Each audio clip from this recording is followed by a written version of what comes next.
Hello बच्चों, तो आज है 1 जनवरी 2025 और आप सभी नए साल में नए जोश के साथ, ठीक है, पुरानी जो भी कमियां थी, जो भी खामियां थी, उनको साइड में रखकर, ठीक है, अपने आप में विश्वास करके, अपनी गलतियों से सीखकर आप सभी आज फिर हमारे साथ जुड़े हैं। ठीक, अगर आपने जो पिछली साल बच्चों गलतियां की, ठीक है, जो पढ़ाई में आपने लापरवाही दी, ठीक है, जिस वजह से आपको अब ज़्यादा मेहनत करनी पड़ रही है, ठीक है, आप जानते हो अगर आप स्टार्टिंग से अच्छे से मेहनत करते हुए आते तो आज आपको इतनी मेहनत नहीं करनी पड़ती। कोई बात नहीं, ठीक है, पीछे जो भी गलतियां की, हर वक्त, हर समय, हर सेकंड में व्यक्ति सीखता है, अब भी सीख रहे हो, ठीक है, लेकिन अब वो वाली गलतियां आपको दोबारा नहीं दोहरानी है, ठीक है। अभी अच्छा खासा टाइम है, अभी आपके पास 50 दिन है, ठीक है, 50 दिन में आप बहुत अच्छा स्कोर कर सकते हो। सब्जेक्ट वाइज मैं बता रहा हूं, अगर साइंस का एग्जाम ना कब है, 20 फरवरी को है ना, उसके लिए 50 दिन है, 50 नहीं, आप 45 दिन मान के चलो, ठीक है। 45 दिन में अगर आपने अपनी सही रणनीति बना ली, अपने आप से, ठीक है, अच्छे से मेहनत करवा ली, आपने अपनी इच्छाओं को, ठीक है, जो बाहरी इच्छाएं हैं उनको साइड में रखे, अगर आपने कंसिस्टेंट होकर अब मेहनत कर ली तो तुम्हारा रिजल्ट बहुत अच्छा आएगा, ठीक है। ये डर है ना, डर सिर्फ तब तक है जब तक तुम एकाग्रता के साथ बैठे नहीं हो पढ़ने, और जैसे ही एकाग्रता के साथ बैठ गए, डर छूमंतर। समझ में आया? तो आज फिर मैं हाजिर हूं आप सभी के लिए मेटल एंड नॉन मेटल के, मैंने कहा था टॉप 50 क्वेश्चंस मैं कराऊंगा, ठीक है। ये पार्ट सेकंड है और पार्ट सेकंड में ये क्वेश्चन नंबर 9 है। बहुत इंपॉर्टेंट क्वेश्चंस की सीरीज में करा रहा हूं साइंस में, फिजिक्स और केमिस्ट्री। लिंक मैं डिस्क्रिप्शन में हर बार मेंशन कर देता हूं, फिर भी मेंशन कर दूंगा। जिन बच्चों ने अभी तक बिल्कुल भी नहीं पढ़ाई की है, ठीक है, उनको लगता है कि आज 1 जनवरी से वो अच्छे से ईमानदारी से पढ़ना स्टार्ट करेंगे या उन्होंने किया है, तो अगर आपको न्यूमेरिकल्स नहीं आते, चाहे वो लाइट के हों, चाहे वो इलेक्ट्रिसिटी के हों, ठीक, चाहे आपको कोई भी कॉन्सेप्ट नहीं आता है, तो आप मिकी क्लासेस, जो कोई भी टॉपिक आपको नहीं आता, आगे मिकी क्लासेस लिख देना या हमारी प्लेलिस्ट में जाके आप चेक कर लीजिए। इलेक्ट्रिसिटी के भी टॉप क्वेश्चंस कराए हैं, लाइट रिफ्लेक्शन एंड रिफ्रैक्शन के भी टॉप क्वेश्चंस कराए हैं, एसिड बेस एंड सॉल्ट्स के भी कराए हैं, ठीक है। मतलब हर चैप्टर के आपको अच्छे अच्छे चुनिंदा क्वेश्चंस मिल जाएंगे जिनसे आपकी प्रैक्टिस और अच्छी हो जाएगी। और ऐसा तो है नहीं कि सिर्फ ऐसे ही क्वेश्चंस करा दिए, ये क्वेश्चंस आपके बोर्ड एग्जाम के लिए बहुत ज़्यादा हेल्पफुल होंगे। बहुत बच्चों के कमेंट भी आए कि सर ये वाले क्वेश्चंस प्री बोर्ड में मिले हमको, सर बहुत फायदा हुआ। अच्छी बात है, आपने पढ़ा, ये ज़्यादा जरूरी था, ठीक है। समझ में आ रहा है? मन से पढ़ते रहो, क्वेश्चन आपके सामने, इस क्वेश्चन को करने की कोशिश करो और लापरवाही त्याग दो, ठीक है, कंबल से बाहर आ जाओ, ठीक है, क्योंकि कंबल में बैठ बैठ के पढ़ने से कुछ नहीं होने वाला। कंफर्ट जोन भैया साइड से रख दो, भी कंफर्ट जोन एकदम साइड से, कोने में एकदम। थोड़ी बहुत ठंड भी लगनी चाहिए ना, तुम्हें तो पता चलना चाहिए कि तुम मेहनत कर रहे हो। मन को लग ही नहीं रहा, कंबल में सर्दी लग रही, कंबल डाल लिया, ठीक है, और सर्दी लग रही, मम्मी से बोल दिया मम्मी कॉफी बना दो या चाय बना दो। अब भाई खा रहे, पढ़ रहे, ये थोड़ी ना तरीका है ऐसे। समझ में आया? करने की कोशिश करो। क्वेश्चन ये कह रहा है, a compound Z is formed by transfer of electron from metal X to a non metal Y। Identify the type of bond formed in the compound, list the 3 properties of the compound. जिस topic से question पूछा गया है, पहले तो मैं question clear करूंगा, साथ में उस टॉपिक से रिलेटेड जो भी कुछ आपको जानकारी चाहिए वो दूंगा, ठीक है। तो मेरे ख्याल से आप लोगों को पता है, क्या पता है कि भैया मेटल प्लस नॉन मेटल,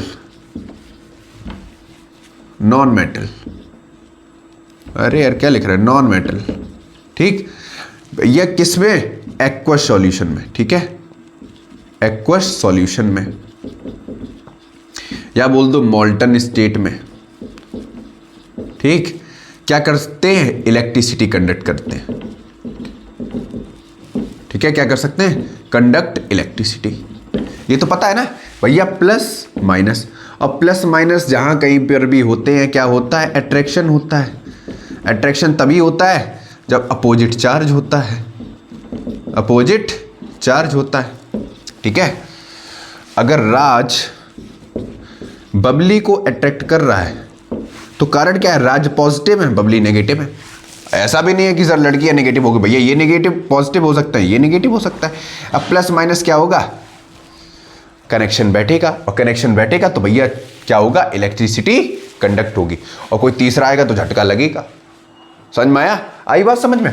तो मेटल और नॉन मेटल हमेशा, अब देखो जब मेटल और नॉन मेटल कोई बॉन्ड बनाते हैं तो आयनिक बॉन्ड बनता है। कौन सा बॉन्ड बनता है? Ionic bond. अब भैया राज और बबली का जो रिश्ता है एकदम फेविक्विक से भी मजबूत, तो इनके बीच में जो फोर्स ऑफ अट्रैक्शन होगा वो कैसा होगा? हाई फोर्स ऑफ अट्रैक्शन होगा। हाई फोर्स ऑफ अट्रैक्शन होगा, प्रॉपर्टी बता रहा हूं, ठीक है। और क्या होगा? ठीक, हाई मेल्टिंग पॉइंट होगा, high melting and boiling point, ठीक है। हाई मेल्टिंग एमपी और बीपी, मेल्टिंग पॉइंट और बॉइलिंग पॉइंट, ठीक है। दूसरा क्या होगा भैया? आयनिक बॉन्ड है। कौन सा बॉन्ड है? आयनिक बॉन्ड है। तो भैया वाटर में सॉल्युबल होगा, मैंने कैसे ही बता दिया, एक्वस सॉल्यूशन में। तो कैसे होंगे? वाटर सॉल्युबल होंगे। कैसे होंगे? वाटर सॉल्युबल होंगे। तो पहला क्वेश्चन क्लियर हो गया, अच्छे से समझ में आ गया, बहुत प्यारा क्वेश्चन था, कॉन्सेप्ट समझ में आ गया। नोट करो, फिर आगे बढ़ते हैं नेक्स्ट क्वेश्चन की तरफ। टेंशन नहीं लेने का बच्चों ये रहा क्वेश्चन नंबर 10। ये भी क्वेश्चन बहुत प्यारा सा क्वेश्चन है। क्वेश्चन को पढ़ो, प्यार से देखो, समझो, फिर करना स्टार्ट करो, ठीक है। क्वेश्चन कह रहा है out of the two metals P and Q, दो कोई मेटल है, पी है वो थोड़ा लेस रिएक्टिव है, किससे? क्यू से। Suggest an activity to arrange this metal in the order of decreasing reactivity, write chemical equation. अब ध्यान से सुनो, जिन बच्चों ने रिएक्टिविटी सीरीज नहीं पढ़ी है, ठीक है, उनके लिए क्या है सर ये क्वेश्चन नहीं हम कर पाएंगे, पता है नहीं कर पाओगे। तो क्या करो, इस क्वेश्चन को करने से पहले आप क्या करो, लिंक डिस्क्रिप्शन में मेंशन कर दूंगा, ठीक है। आप वहां से जाके मेरी रिएक्टिविटी सीरीज की वीडियो देख लो, ठीक है। बहुत अच्छे से रिएक्टिविटी सीरीज समझाइए, ठीक है। ऊपर जाओगे तो रिएक्टिविटी कैसे बढ़ेगी, नीचे जाओगे तो रिएक्टिविटी कैसे घटेगी, कौन से मेटल ज़्यादा रिएक्टिव है, कौन से मेटल कम रिएक्टिव है, वो सब कुछ अच्छे से एक्सप्लेन किया। वो भी 7 से 8 मिनट का लेक्चर होगा और आपको रिएक्टिविटी सीरीज का टॉपिक भी क्लियर हो जाएगा, ठीक है। या तो सर्च करो reactivity series by Maggi classes, अच्छी सी वीडियो मिल जाएगी, उसको एकदम ध्यानपूर्वक आपको देख लेना है, नोट्स बना लेने हैं और फिर इस क्वेश्चन को क्या करना है, अटेम्प्ट करना है, ठीक है। और जिन बच्चों को आता है बहुत बढ़िया।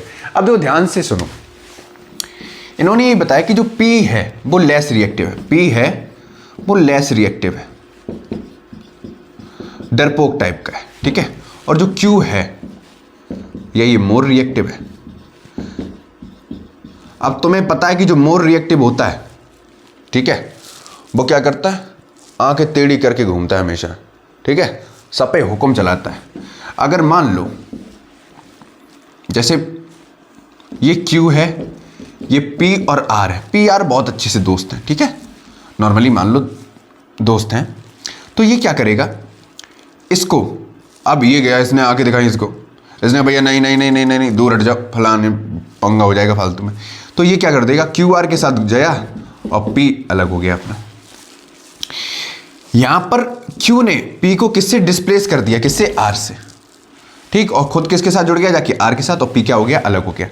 तो यहां पर क्या पता चल रहा है कि जो Q है वो ज्यादा रिएक्टिव है, किससे, P से, ठीक, और ये क्या कर देगा, इसको डिस्प्लेस कर देगा कोई भी कंपाउंड से। अब PR इज अ कंपाउंड, ये एक अकेला एलिमेंट था, यहां पर एक कंपाउंड था। अब कंपाउंड है तो जनरली फोर्स ऑफ अट्रैक्शन होगा, लेकिन ये क्या करेगा, इस फोर्स ऑफ अट्रैक्शन को तोड़ देगा और खुद जुड़ जाएगा जाके किससे, R के साथ, और ये अलग हो जाएगा, ठीक है। क्लियर हो गया। बहुत सारे एग्जांपल हैं रिएक्टिविटी सीरीज पे बेस पे, जैसे Zn प्लस H2SO4, ठीक है, ये वाला अच्छा है। Zinc is more reactive than hydrogen, ये इसको लात मार देगा, खुद किसके साथ जुड़ जाएगा, SO4 के, तो ZnSO4 प्लस H2। नहीं, एग्जाम्पल तो मुझे भी आते हैं, मैं थोड़ा हैवी वाला लेने चाह रहा था, ठीक है, तो ZnSO4, ठीक है, क्लियर हो गया। या Mg प्लस H2SO4 ले लिया तो MgSO4, H2 बाहर निकल जाएगा। बहुत सारे एग्जाम्पल, कोई सा भी ले लो, ठीक है, क्लियर हो गया। क्वेश्चन समझ में आ गया, नोट कर लो, ठीक। तो बच्चों ये रहा क्वेश्चन नंबर 11, ठीक है। क्वेश्चन में रीजन बताना है कि प्लेटिनम, गोल्ड और सिल्वर को हम यूज क्यों करते हैं ज्वेलरी बनाने में। तुम्हें पता है कि जो कोई भी फंक्शन होता है, जनरली जो ज्वेलरी होती है ना वो फीमेल पहनती हैं, ठीक है, पहनते मेल भी हैं, लेकिन जो ज़्यादा, ठीक है, जो भारत में सबसे ज़्यादा अगर सोना किसी के पास है, ठीक है, रिजर्व करके, जो डिपॉजिट नहीं है, वो भारत की महिलाओं के पास है, ठीक है। भारत की महिलाओं के पास, मिडिल क्लास महिला के पास भी 7 से 8 लाख तक का सोना मिल जाएगा आपको, नॉर्मली बता रहे, ठीक है। अब वो उनका निजी है, वो कभी अपने बच्चों के आगे पढ़ाई के लिए, कुछ बच्चों की शादी के लिए, वो उनके लिए भी क्या करती हैं, इकट्ठा करती हैं। लेकिन हालांकि लेकिन जब कोई फंक्शन होता है वो जाती हैं, ठीक है। तो दूर से क्या होता है, अटेंशन लोगों का ग्रैब हो जाता है, अरे उनको देखो जरा क्या ज्वेलरी पहने। तो जनरली जो भी मेटल्स होते हैं, ठीक है, जनरली गोल्ड होते हैं, ठीक है, वो कैसे होते हैं, शाइनी होते हैं, लस्ट्रस होते हैं, ठीक है। दूर से ही अटेंशन ग्रैब हो जाता है, अच्छा बहुत सुंदर लग रही है, कहाँ से बनवाई। और कुछ लेडीज में आपस में बात करती हैं, दीदी ये कहाँ से डिज़ाइन बनवाई, इस बार हम भी बनवाएंगे। अरे आपको पता है बेंगलोर से बनवाई है, हाँ, और पूरे 2 महीने पहले ऑर्डर दिया था, तब जाके एनिवर्सरी पे इन्होंने गिफ्ट की है। अब ये पता नहीं कि एनिवर्सरी पे गिफ्ट की गई है या जानबूझ के करवाई गई है, गले में ऐसे फंदा पड़ा होगा ना, है ना। जो पुरुष लोग हैं ना वो समझ सकते हैं ना। खैर सर मैं क्या जानूँ, कोई बात नहीं, वापस आते हैं टॉपिक पे, ठीक है। तो generally they are lustrous, they are lustrous, ठीक। अब पूछा गया सोडियम, पोटेशियम और लिथियम को हम केरोसिन ऑयल में क्यों रखते हैं डुबा के। भैया ये है हाईली रिएक्टिव, ठीक है। ये क्या है, हाईली रिएक्टिव है। जैसे बैक बेंचर्स को सबसे आखिरी में बिठाया जाता है ताकि वो टॉपर्स के बीच में एक गैप पता चल सके, ठीक है। दूर से कोई भी टीचर आए, चाहे डेमो देने आए, चाहे कितना भी पुराना टीचर आए, वो पहली बेंच के बच्चे को नहीं देखता, पहले आखिरी देखता है। ओ धुरंधरों थोड़ा शांत रहना, ठीक है, उसके बाद पढ़ाना स्टार्ट करता है, ठीक है। तो ये कैसे जनरली हाईली रिएक्टिव होते हैं, ठीक है। जरा सा मॉइस्चर मिला नहीं कि ये क्या होना स्टार्ट कर देंगे, बूम भड़ाका ब्लास्ट होना स्टार्ट हो जाएगा। समझ में आया, क्लियर हो गया, समझ में आ रहा है नहीं आ रहा। तो इनको केरोसिन ऑयल में डिप करके रखा जाता है ताकि जरा सा भी अगर इनको मॉइस्चर मिल गया तो इजीली फायर कैच कर लेंगे, ठीक है। समझ में आ गया। देखो इस वाले क्वेश्चन का आपको आंसर खुद से करना है, मैं थोड़ा सा बता दूंगा। एल्यूमिनियम आपको पता है कि हाईली रिएक्टिव मेटल है, ठीक। अब जैसे ही हाईली रिएक्टिव है तो इसको प्रोटेक्ट कौन करता है, ये एक ऑक्साइड की लेयर डिपॉजिट कर लेती है अपनी सरफेस के ऊपर, ठीक है, विच मेक इट पैसिव, ठीक। समझ में आ गया, आंसर क्लियर हो गया। अच्छा एक चीज और है कि जितने भी सल्फाइड होते हैं, ठीक है, या कार्बोनेट और होते हैं, ठीक है, इनको हम ऑक्साइड में कन्वर्ट क्यों करते हैं, ठीक है। इनको हम ऑक्साइड में कन्वर्ट इसलिए करते हैं कि ऑक्साइड इजीली रिड्यूस हो जाते हैं इन कंपैरिजन टू सल्फाइड और कार्बोनेट और। समझ में आया, मतलब इसको हम एक्सट्रैक्शन में यूज करते हैं ना, ठीक है। तो ऑक्साइड को हम प्रिफर इसलिए करते हैं कि ये इजीली रिड्यूस हो जाते हैं इन कंपैरिजन ऑफ सल्फाइड और कार्बोनेट और। क्लियर हो गया, समझ में आ गया, नोट करो फटाक से। आज के लिए इतना ही रखते हैं।